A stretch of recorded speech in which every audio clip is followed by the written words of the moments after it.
YouTube, J Jones Car Audio 1, coming back at you with a little update. I told you I was going to have a little comparison video of the stock alt, the powermaxx, and the excessive amperage alternator. Now all three of these alternators are in the same case. They're basically the exact same alternator with the exclusion of the excessive amperage.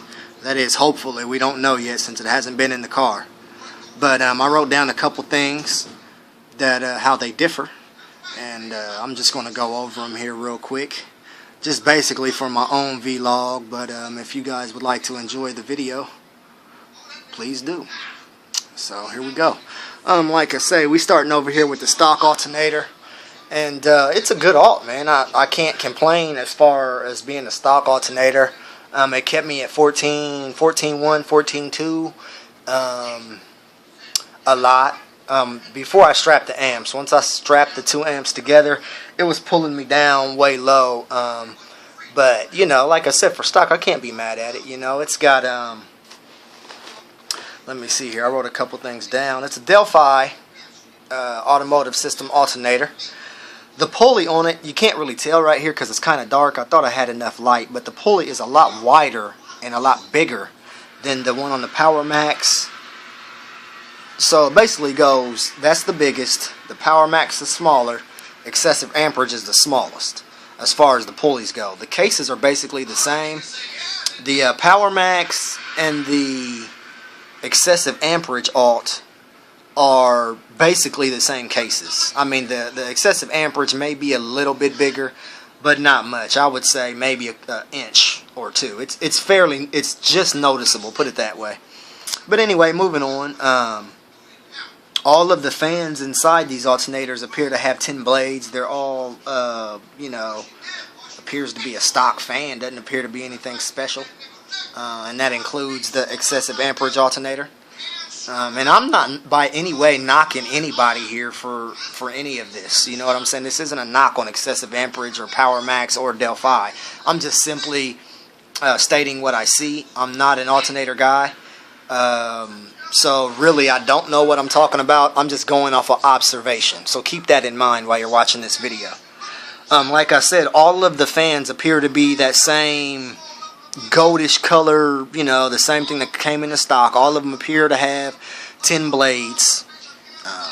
So that covers the pulleys and the fans. Now, as far as the stator that's inside these alternators, which is this big copper thing that you see when you're looking inside the alternator, trying to get you a shot of that. Yeah, there's a decent shot. Maybe right where my finger is, you can kind of see that copper in there. That's the stator. The stock, of course, it's dirty. It's been on the car forever. I mean, it's stock. You know what I'm saying? It's not anything special. They do appear to be copper, although very dirty. You can't really tell in the video. I'm sorry about the lighting, guys. The powermaxx, you know, of course, it was only on the car for a short period of time because it's a piece of junk, in my opinion, that is. Or maybe I just didn't know how to use it. It appears to be just as wide as the powermaxx. The stock and the powermaxx appear to be about the same. The excessive amperage appears to be just a tad bigger, not much. I mean, it'd be really hard to tell unless you had a 20/20 vision as far as the width. And I'm assuming it's maybe a half inch, maybe a quarter inch bigger. Not a whole lot of difference there. So yeah, that covers the stator in there. Like I said, they all do appear to be copper, so that's a plus. Now turning this around and looking at the back of the alternators,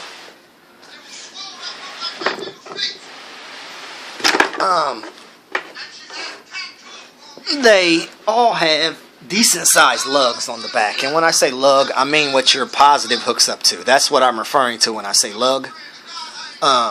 And you know, of course, the excessive amperage is it's got a monster lug on it, man. I mean, I can't really, it doesn't do justice on video is what I'm trying to say. So believe me when I say it's a monster on the back of this EA alt. There's no question about that. I mean, it's huge. On the powermaxx alt, for one, it's not copper. It appears to be aluminum, and it's about the same size as the stock. The stock is not aluminum, nor is it copper. I don't know what's in between those two, but it's got like a yellowish tint to it, the same as the fan. If I could, you know, for reference, if you have a alt laying around, or you know, you look at yours. And again, the stock alt, you know what I'm saying? It didn't. I'll get into the voltages here in a little bit, but it did me well. Even on this itty bitty little post, it did a lot better than this powermaxx. You know, I just don't know what the deal was with the powermaxx. The powermaxx is not a bad alternator. It just can't put out its stock. It puts out lovely around $2,000. I don't have an argument. While I was rolling, it was fine. But when I came to a stoplight or an idle, it dropped down all the way to like 11, barely operating the vehicle. So that was the reason why I had chose to go with the excessive amperage. This was stock AutoZone. This is an eBay buy, and this is excessive amperage. Now, as far as the on the Delphi, the stock model, there's 2 wires, it appears, to be coming off of the stator that run up to the rectifier. Now, I think I have those parts right. I'm not positive, but as you can see here is, let me try to see if I can get in. There's 1, 2, and then here's a third one down here. So there's 3 hookups from the stator to the rectifier, and with the stock, there's only 2 wires that come up to meet the rectifier. Now on the powermaxx, I'm not positive, but it appears to be 4 that come out of the the stator to the rectifier. It appears to be 4, and the excessive amperage, I know for fact because I can count them. There are 4 that leave the stator for the rectifier. There are 4 of those, and there's 3 of them on each one of them. There's 3. Like I said, the only difference is on the stock is it only has 2 that come out from the come up from the stator that's inside that copper thing. I do believe it's called the stator, that actually meet up with the rectifier. Now all these rectifiers are all different. I'm not going to go into detail as far as the part number and whatever on those. If you would like to know that, maybe you can send me a personal message and I may release that information. But like I said, this isn't a bash video or anything like that, so I don't want anybody to take it as so. So I'm just trying to point out, like I said, observation differences, and leaving it at that for now. Now, as far as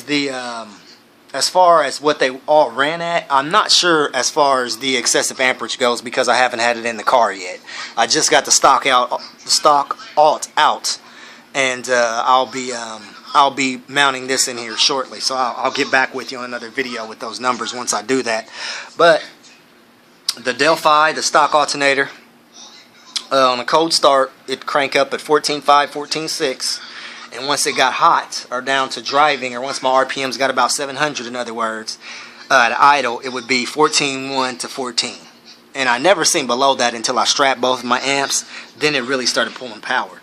Now, as far as the powermaxx, it was a little bit better at cold start, about 14.7, and idle was about 12.5 if I'm lucky. Normally around 11.0. And when I was driving, it pumped it right back up. As soon as you tap the gas pedal, be right back up to around 14 volts. So that's a little bit about the comparison of the 3 alternators here. I appreciate you guys stopping by. I hope this information helps somebody. And give me a like, share this video if you would like, and I'll keep you posted with the updates. See you later, guys.